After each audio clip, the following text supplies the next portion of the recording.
lovely sons and 2 lovely daughters. How many grandchildren do you have? 7. Seven. And it's really peculiar. We don't have a single great grandchild. That's The kids don't. Well, the interesting. kids don't get married and have babies. Apparently it's amazing. I've got two. My grandparents. You have two great ones. Yeah, my grandparents have two great grandparents, and they actually have 8 great grandchildren. My grandparents have 8 Great great grandchildren. grandchildren, We don't have a and single one one. of them is 15 years old. Wow. And you have But no great grandchildren. no How, great how grandchildren. old is your oldest grandchild? Oldest grandchild is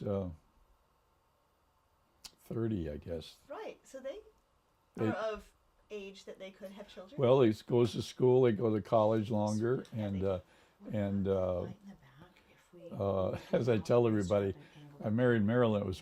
That was back in the day when you had to marry him before you could make out with him. Right.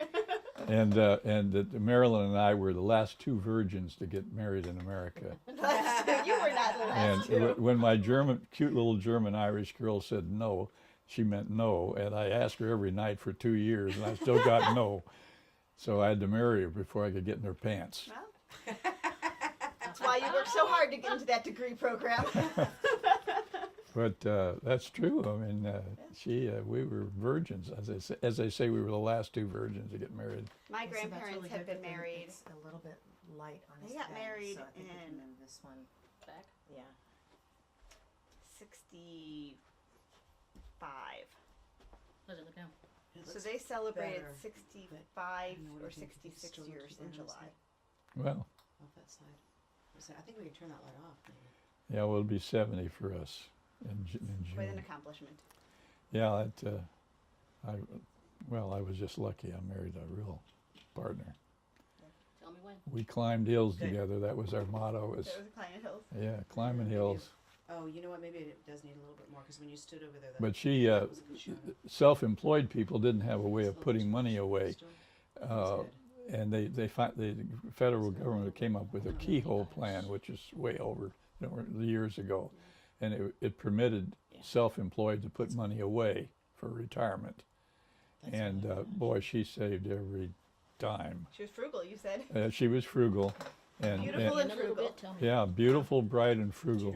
God, No, what a no, no, too combination! much. Go back. And she put money away Go back. as much as she There, was perfect. legally permitted to. And then one of my daughters is a certified financial planner. Oh, She really? She went to Berkeley, Over. graduated from Berkeley. She went to New York and worked on the New York Stock Exchange. Tell me. And she handles our. She's a certified financial Does she planner. live local? No, she lives. She bought a home in. She lives in Connecticut, but she bought a. She's about to retire, and she bought a place in Del Mar the other day, a fancy. fun. Yeah, It'll And- be fun. Where in Connecticut does she live? I have family Westport. I have family in Stamford and in Bridgeport. Is that right? Well, yeah. Well, So we she. go back often. My husband is from Bridgeport. Well, And that's. Westport, all that area. Stamford, Westport. Well, the taxes are gotten so high up there. So bad. It's terrible that the businesses are moving into other states. Yeah, and but It's she a has. very expensive area of the country to live. It's like here. Yeah, but she, as I say, she married a rich fellow. Family was rich. She met him in Park, and they were, and he died of lung cancer at age 50.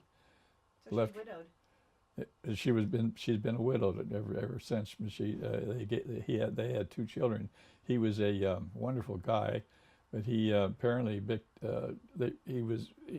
he repaired old homes, a lot of old homes that need fixing, and they must have picked up some lung stuff or something. But he died. But his family was rich. They made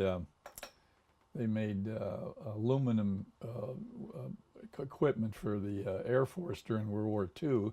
Then after the war, they got into building aluminum chairs for Sears, for Yeah. patios and stuff like that. And so she married into a rich family, which is and then he up and dies. But Okay, so tell me if, but she's got a this big changes practice. his- No, he's totally zebra right now. He is? Yeah, there's a lot of zebra. Okay, But, so it's too much? It's too much, yeah. Okay. Maybe, I'm wondering if it would be, yeah, you know what, he moved, so I think we need to close these. You can say if you need to, if you want But to. she has two wonderful kids. And And where do they live?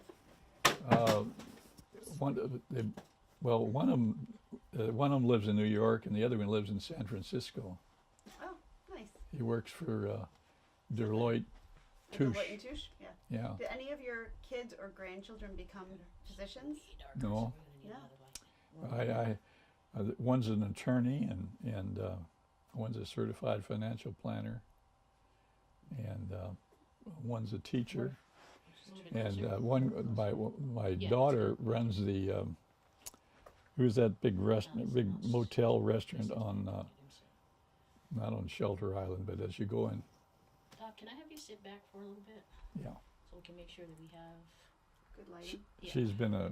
She runs a big motel in San Diego. You know, Okay. I'm wondering if we should close that some more, because when he moves over to the left a little bit, it starts, the lighting Well, goes. I want to get this shot, Okay. and that's good. Mm-hmm. I think if that's a little bit lit up, that's fine. Okay. I just don't We want. can take it out and post. Yeah. I just don't want him to be. I'm sorry, Jessica, for standing in front of you. You're fine. Okay, we good? Yeah. I'm just trying to stay out of your way. You are, you're fine. Yes. Okay, so Doc, the whole time that we're doing this, you're gonna look at Jessica. We're Oh, just gonna be sitting here pretending like we're not even here. All this Okay. Just have a conversation with her like you were doing. okay. So, Doc, tell me about when you first moved to San Marcos. What brought you here?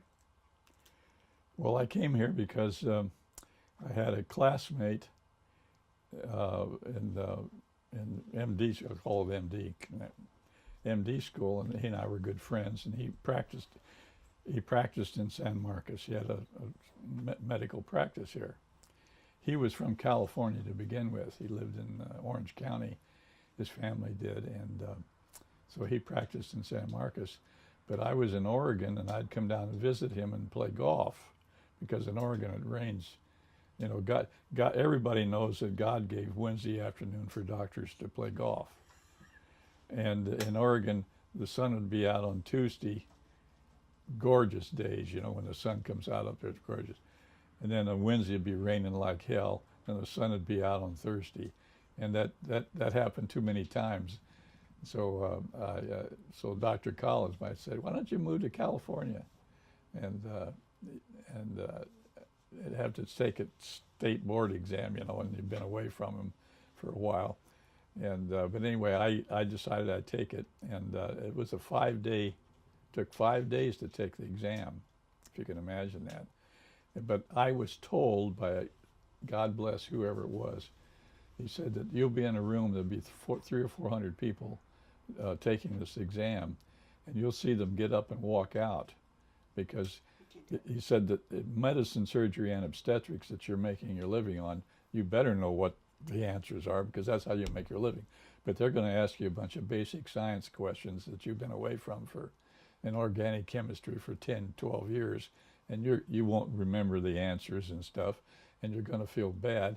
And sure enough, about 50 or 60 guys would get up with tears in their eyes, you know, and walk out of the exam. And because they knew they said, don't panic, put an answer with a multiple choice, put an answer in every one of those things. Don't get up and walk out, but be sure you put an answer. Whoever told me that, I passed the exam. I had buddies that had been studying for the exam for a year or two and flunked. I mean, it was amazing. I sit there, and whoever gave me that advice, and I passed the test. What year did you come to San Marcos? I came in November of 1960. Was that before the city was incorporated? Yeah, that's right. City wasn't incorporated until '63. So what was it called when you moved here? It was just, well, I guess it was called San Marcos. I mean, it just wasn't incorporated. You see, are you in the city of Escondido? They looked to the west, and all they saw was Oceanside. See, there was no freeways, and this was just a desert, kind of thinly populated. And so they dumped all their junk art in San Marcos away. The used car lots and all that stuff came our way. And so we needed to get a hold of our own zoning so we could control our zone. That's what, and you got to blame the Chamber of Commerce, because it was in 1963, and I'm trying to remember the Chamber's president. His father was a real estate agent, but he was an ex-military man, and he was president of the San Marcos Chamber of Commerce, and he traveled up to L.A. because there were several cities up there that had contract their things, like their police departments and stuff. They contracted them out, and he came back and he said, well, we were just a small town. We couldn't afford a police department and all this kind of stuff. And it turned out that we hired the sheriff's department, and you could turn those things over, and you take the city of Escondido and Oceanside. They spent all their time worrying about police departments. The problems people would bitch to the city about something, about a police place.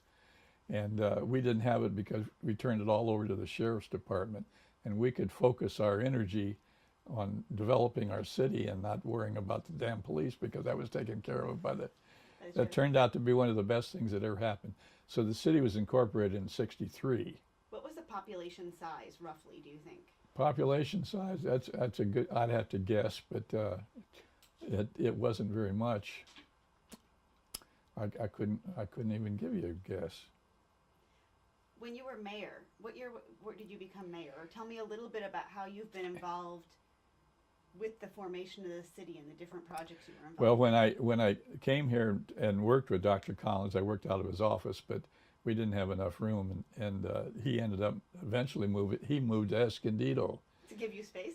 Well, no, I had, we were good friends, but I went across the valley and bought a house over on Rancho Santa Fe Road, and to that end of the valley over there, and started my practice, and it was open space, but there was no freeways, and Dr. Collins eventually moved to San Marcos, to Escondido, so I was the only doctor in town. But the high school, a bulldoze showed up to build for the high school. So I was the team doctor for San Marcos High School for the first 14 years of the school. And I was a team doctor for Palomar Hospital, for Palomar College. And I took care of all their athletic teams and did their physicals for them. And they gave me an honor. They didn't pay me. They gave me an honorary degree. So I got an honorary degree from California, from Palomar College. But the people knew me because every Friday night I was on the football field, and so I could get elected to anything. So I served on the school board, on the water board, the city council. How long were you the mayor? I was mayor twice. I was mayor we incorporated in '63. I was mayor in '70. That was when the mayor was when the council got elected. Whoever had three votes on the council became mayor, and I was serving at the time. And the mayor was making, he could appoint people to all the committees, but the mayor and I we were great friends because he had given me a house to live. We were great friends. He was a barber in town, but we disagreed politically. He wanted the town to grow like heck for his customers, and I said, we got to, we can't just grow. We got to manage things a little bit, and he. anyway, I asked the city attorney. I said at the middle of the year that he's making all these appointments, and they're opposing the majority opinion of the council now, which I represented. And I said, why don't we call a meeting in the middle of the year and put me in as mayor? That was back in my young fighting days. And he says, well, you better let me look into that. So he called me back in a week, and he said, well, it's never been done before, but I don't know why you couldn't do it if you wanted to. I called for a reorganization and got myself put in as mayor halfway during the year. Well, that made the mayor so mad. He said, Burton, I'm going to fix you. He says, but it's going to be elected. He spent a fortune of getting it all set up for putting it on the ballot in the fall of the year, and advertised and everything. And we had this big and I won the election. So it's been an elected mayor ever since. But those were back in my fighting days. Yeah. You've been here longer than the city's been incorporated. Right. When you started, tell me a little bit about how the San Marcos Community Foundation started. How did that come about? Well, the Community Foundation, I was mayor at the time, and the county was having trouble finding a place to dump their trash. They had a big trash place back in San Marcos out off of Rancho Santa Fe Road. They were dumping their trash there for the whole county, believe it or not. And of course, the people were complaining. They didn't want this out there, and so the county was looking for how to get rid of their trash, and it turned that some big trash company, I can't remember their name, but they decided to try to build the largest trash to energy plant in the United States and make it a Marvel picture place. And San Marcos would be known as the trash capital of California and the United States. Are going to build this fancy new building. They even built the building. It's part of it's still there. It was going to use all the modern techniques to burn things that weren't usable, and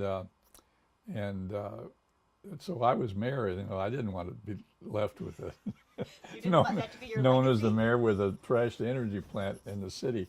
And so we came up with all kinds of mitigations to make it tough for them. And we said, we don't know any, we said to the company, we don't know anything about trash to energy plants. You're going to have to educate us. So they sent us around the world. They sent us to Japan. Me and my campaign manager, who was the head of the, I had appointed him. He was a retired fellow, bright guy. He was the head of the planning commission, and he and I were sent to Tokyo, and we looked at their plants and stuff. Anyway, I said, why don't we hit this company up for the city council's always been hitting up for money for this. Some school wants something, or a community of senior citizens want something, and I said, why don't we have them write a check for $1 million, and we'll take the interest off of that and set up a foundation to handle these small. They just sat there and wrote a check out for $1 million. There was nothing to it, and that's how it started. It was my idea. The following council passed the bill, but the idea was mine, and that's how we've been living off of that ever since. And what other donations people give, but it was quite a sum of money. That's how it got started. So the Community Foundation started over 30 years ago. It's hard to believe it's been that long, but It's been that long. And the population of San Marcos, how have you seen that change in the 30 years since the foundation started? well, San Marcos, the concept of not being run by the moneyed interest, the Chamber of Commerce and builders and businesses and stuff, just like it is nationally, money runs everything. Well, we wanted a city where the people could be represented, and we still have it. The chamber, we have, as I tell everybody, a citizen can go to the city hall and be heard, and then be listened to, and so we had a city where people participated in it, and we got along with the chamber. It wasn't we congratulated them for getting us incorporated, but and years ago I had forgotten about this, but every year the Chamber of Commerce and the City Council would have a joint meeting over in the desert, Palm Springs, if you can imagine. They had a big dinner down there, and they discussed politics, and we were good friends. The city and the chamber were good relationships, because we want the city to have good business, but we don't want the business community to run everything. But that fight goes on continually because money runs everything, and you have all the growth issues. But we have some beautiful communities, and we have beautiful schools. I mean, it's what town has a great elementary school and 2 high schools, a community college, and a 4-year college on the Proroff Egg Ranch.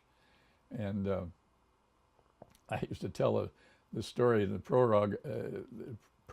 Proroff Egg Ranch. They had 2 million eggs a day. It was the largest egg producer in the United States. And they were a bunch of Mexican families that worked it was a Russians owned the. Really? Yeah. They were, Proroff was a Russian program. But anyway, we had students that, we had a young kid that played football. His family was from Mexico. But he was a great football player, but he could speak Spanish, he could speak Russian, and he could speak English. And it was during the war, and boy, the Navy picked up on him, They stuck him up in Alaska listening to a Russian newscast and stuff like that, and he was one of our football players. But how many kids could speak Russian? Teenagers, could speak Russian and Spanish and English, and this kid could. But we have a city a city council that listens to its citizens. But the population growth has grown tremendously in 30 years. Is that right? Right. So with population growth, you helped secure the endowment to start the Community Foundation. Has the Community Foundation endowment kept up with the population growth? We invested. We had our money invested by the Jewish Foundation. They invest our money, and so we just have a certain amount of money that we have that we can use to help people with, and so we know exactly to the penny how much we have, and so we spend it all or give it away. Are we able to fund all of the projects we get requests for? Not really. So you give them a partial amount. They'll ask for $5,000 and you give them 1,000. So we have to analyze each one of them. But there's all kinds of causes. Musical instruments for kids and senior citizens. You can't imagine the requests that come in.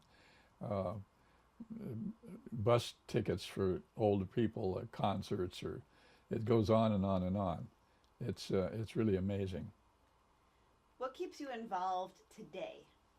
Why do you stay involved with the Community Foundation today? Well, I don't have to. I like to participate with my city, which I've been involved with for a long time. So I like to have some say. So I just like to be involved with my community.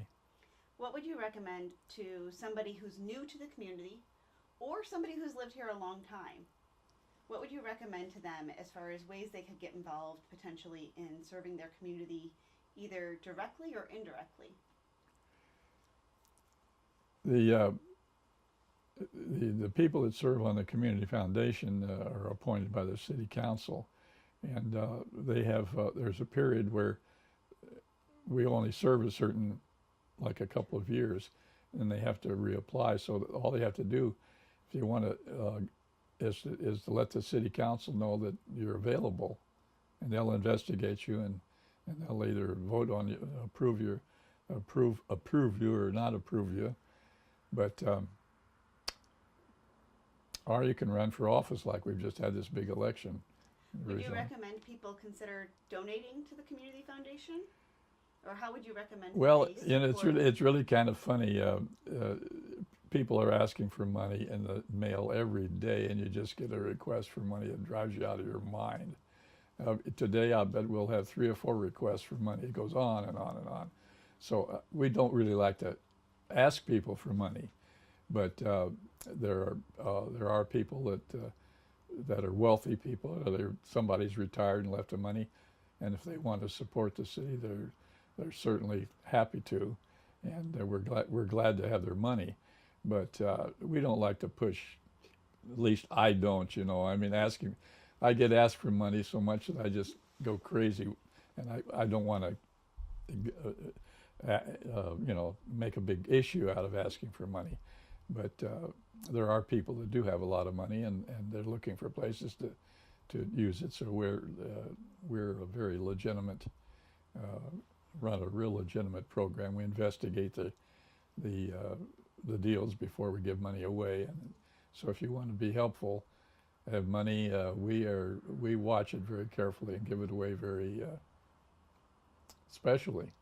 When you think back on the time you've been involved with the city and the community foundation, what 1 or 2 projects really stand out as home runs to you, or ones that you have a strong memory for?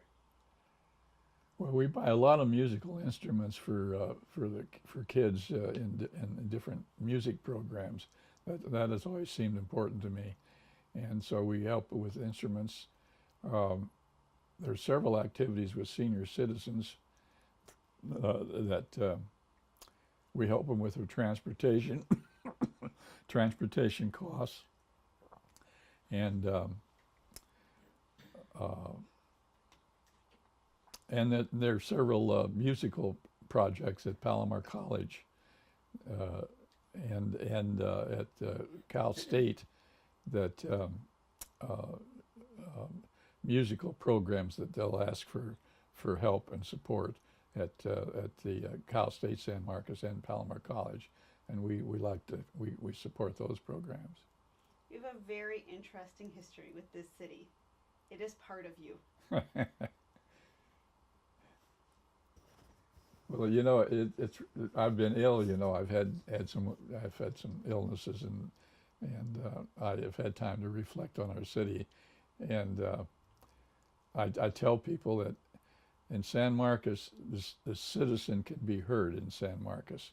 It isn't the policies of the city council aren't all determined by the moneyed interest, you know, the business which wants to grow and all that kind of stuff. But if you're a citizen, you have a problem, you can be heard at the city, and they're happy to listen to you.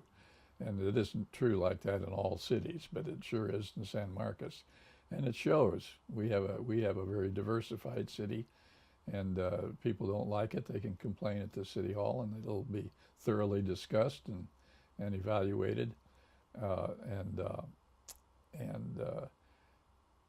that's the reason we have good schools and good neighborhoods. Yeah. Thank you for all of your service to the city, Well, to the Community Foundation, and for being here today. well, thank you. Ladies, questions? Yeah, I wanted to ask him about, there's been a lot of growth. I mean, when I first moved to Oceanside, San Marcos seemed like so far away, Yes. you know, and so when you answer this question, just look at Jessica, but what do you think of the growth of all of these smaller communities, and how has that either helped or hurt San Marcos as a city? So how has the growth of the surrounding communities helped or hindered San Marcos as a community? Yeah. Well, we're set back a little bit, so we can, you know, so many people want to live on the coast, and but we can,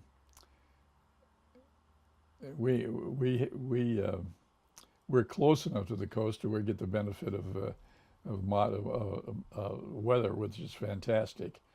But we can be a little choosy, with what is developed here. We have the liberty to do it, whereas Oceanside and well, now Carlsbad, I always tell everybody, city of Carlsbad and San Marcos have the two best run cities in the county.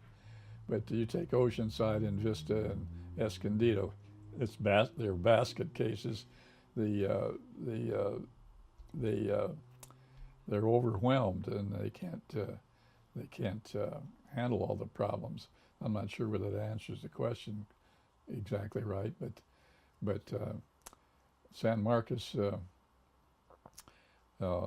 since well, our space is disappearing. We don't have as much space as we used to have. But you get a good, honest representation at the city if you have a legitimate case. And some of these cities you don't get heard. The only ones get heard are the moneyed people. Interesting.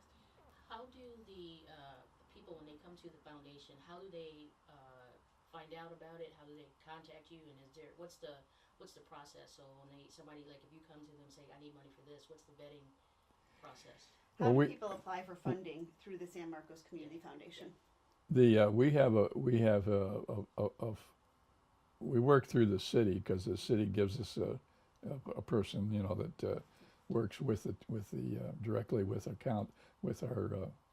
the foundation. We have a representative from the city, and we have very special of menus and formulas that they can look that they have to follow. There's an application. Yeah. There are applications that they can fill out, and of course we thoroughly examine everything they say and check them out before we loan them any money or give them any money. We're sent out to evaluate them, and they are evaluated. So they have to qualify by filling out that application. Where can they find that application online? Well, that's a good question. They can find the application? So I need you to tell them that they can find the application online on the city's website. They can, yeah. So Yeah, you need to tell say me that. that. You need to say that. Say that to her. Yeah, you can find an application on the City of San Marcos webpage, and you get an application there, and fill it out, and you'll be investigated, and if it's legitimate, you'll be given your request. I have a question. Okay, so let's get with Jessica. Okay, my question is, over the course of your living here, what has been the biggest change that you've seen? Or you could even say two changes, one good and one that could be better. So, What have been the biggest changes in your lifetime in San Marcos? Because it's a lifetime. yeah. Well, the biggest change, the biggest thing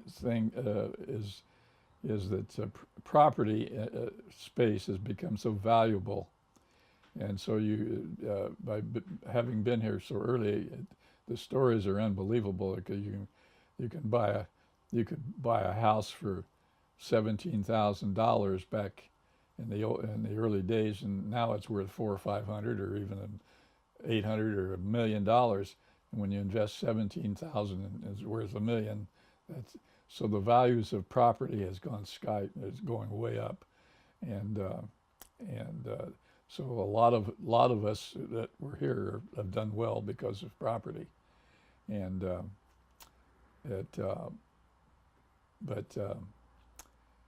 property in Southern California has going crazy, and of course housing and everything. So I don't know whether that answered any questions, but the value. It's a more competitive landscape, that's for sure. Is very competitive. And is that a good thing or a bad thing? Well, that's a good question. That's a very good question.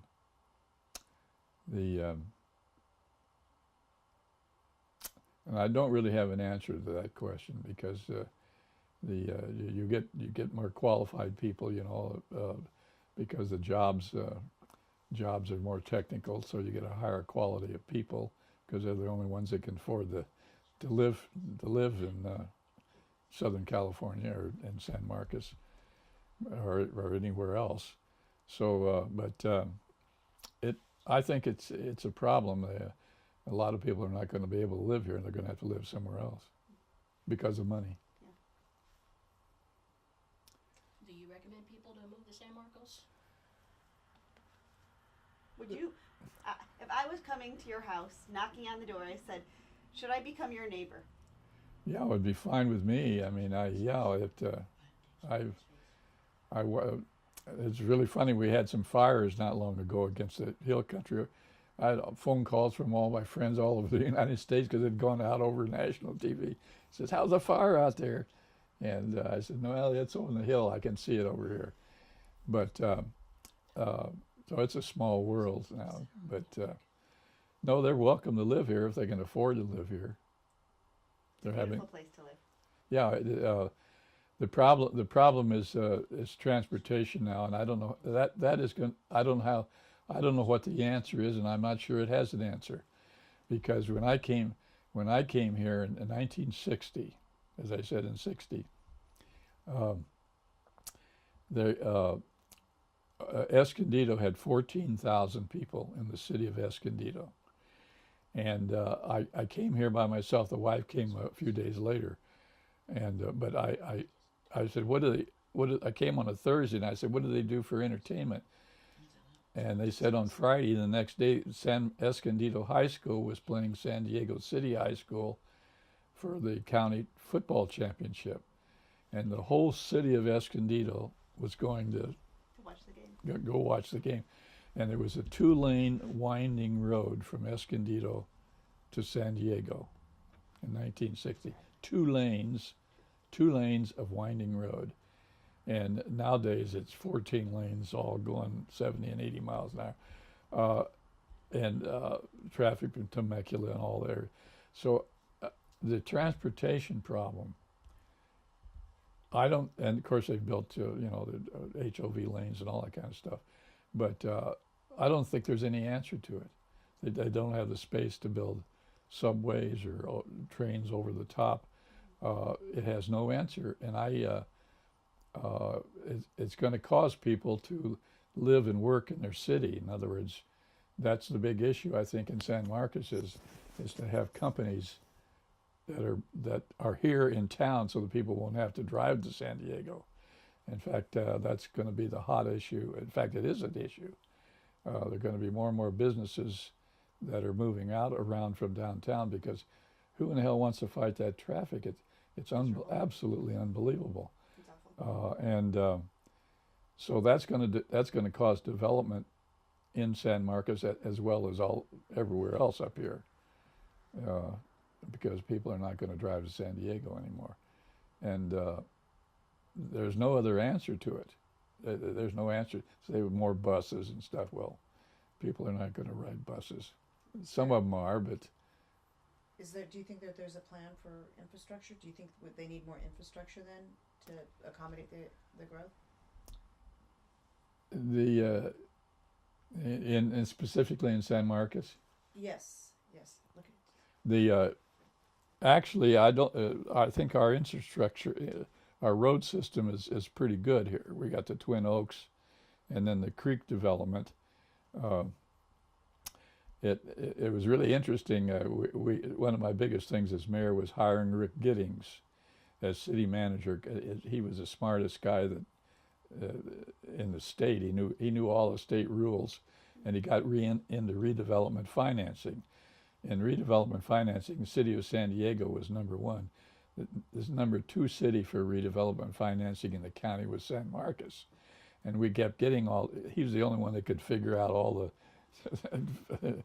fill out all the forms that qualify, and we were going to use that money to build the Creek Road, which they're beginning to develop now, but they stopped financing redevelopment finance. We lost all that money, but I think we have enough of roads really with the development of if we finish the development of the Creek Road over there. Yeah. And of course, Twin Oaks opens up. Twin Oaks over the hill opens up part of the city on the other side of the mountain over there. But so I don't think we need any major big roads. It takes a lot of patience to watch this grow, I imagine. Well, you don't even think about it, it just happens. Is that what you mean? It takes a lot of patience. Things move slow. Yeah, When you're in them, when you're in projects, things move slow. But when you look back, it happened quickly. yeah, that's true. As old as I am now, you look back and you can't believe you've been in that place that long, I'm 91 years old, for God's sakes, which is unbelievable. You wonder what happened to all the time, But then look at everything that happened. Look at everything you got Yeah, to do. that was a vineyard over there, and this was all open lots back here, and that's the reason I was active, trying to at least build. Let's build with some class. This is not just dump.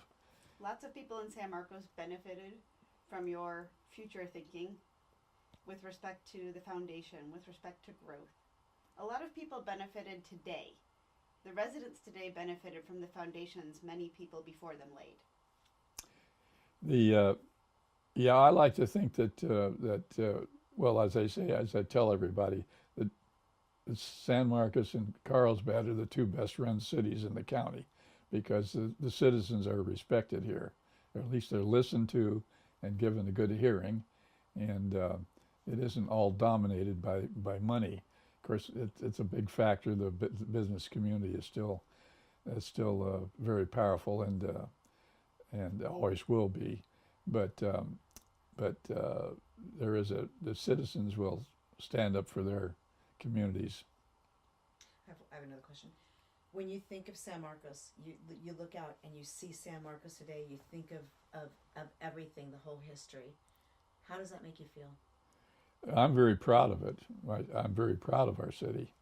I mean, our school system. Can you imagine having we have a great school system, the elementary program, the two high schools, Palomar College and a 4-year, but they have special schools for pregnant girls. They've got schools for them. We take care of our citizens. It's really amazing. I think we have one of the finest school systems in the state, and so we're real proud of it. So I'm gonna just have you sit there. I just need to do a couple of things. Nice job. That was great. That was really good.